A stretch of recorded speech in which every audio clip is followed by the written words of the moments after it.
My mom had lived in her house for over 20 years, long before the HOA had taken over the neighborhood. When the new board, led by a woman named Linda, stepped in, everything changed. Suddenly, there were fines for minor things: paint that was too faded, a garden that was overgrown.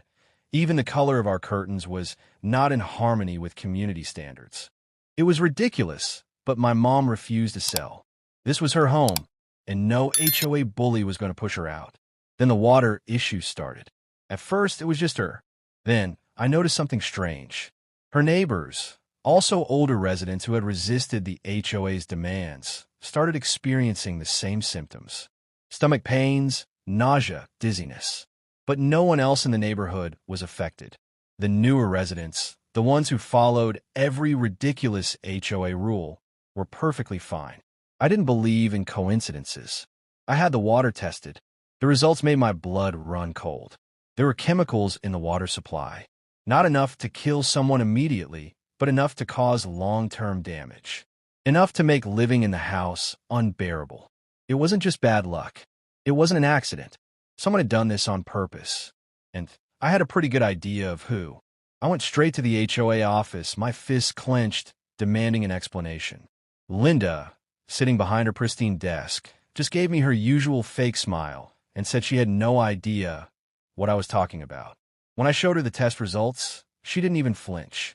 She just shrugged and told me that older homes sometimes have issues, and that perhaps it was time for my mother to consider a fresh start elsewhere. That's when I knew. This wasn't just about making the neighborhood look nice.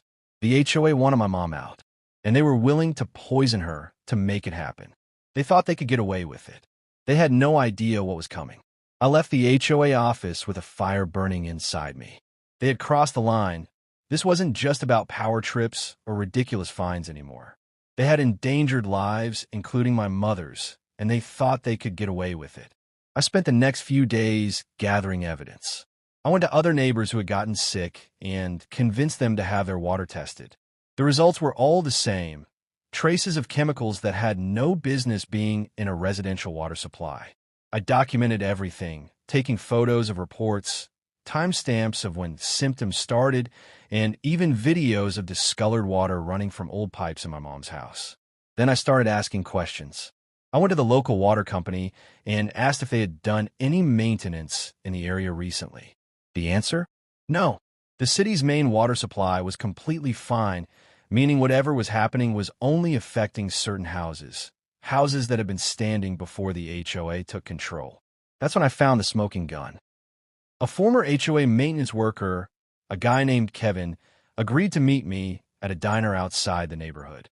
He looked nervous, like he was about to say something that could get him in serious trouble. And he was. He told me that a few months back, Linda had ordered a special maintenance project on certain homes, specifically the ones that belonged to older residents who refused to bow to the HOA's demands.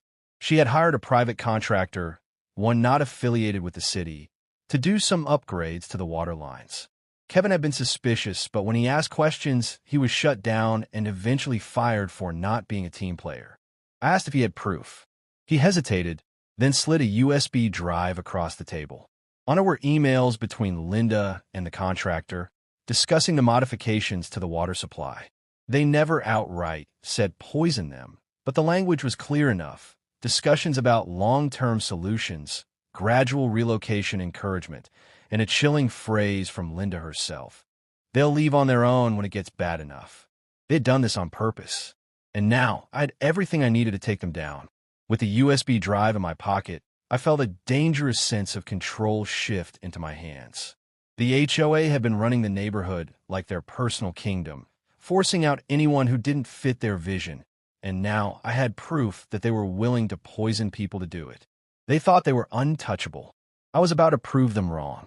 The first thing I did was send copies of the emails, the water test results, and statements from affected neighbors straight to the local news. If there was one thing HOA tyrants like Linda hated more than losing power, it was public exposure. I also sent everything to the city's health department and the state's environmental agency. If the HOA thought this would stay a neighborhood issue, they were in for a rude awakening. Then I set my sights on the water lines themselves. The next morning, I called in a favor from an old friend who worked in construction.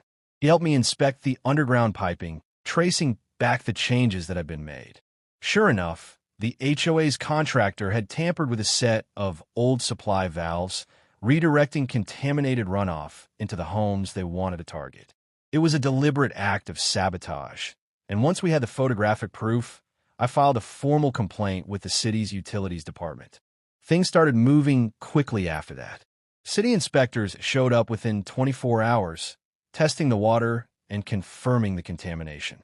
The health department got involved, issuing immediate safety warnings for all homes in the affected area.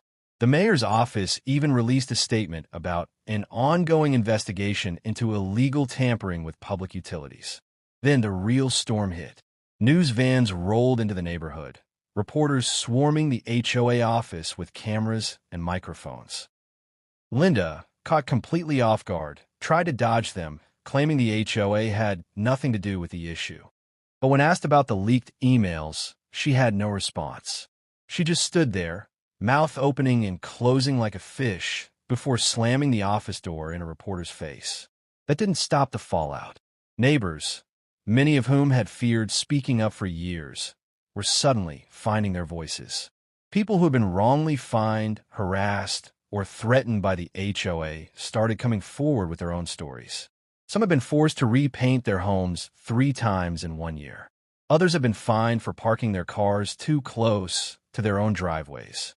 The neighborhood, once divided by fear, was finally united in anger. And I wasn't done yet.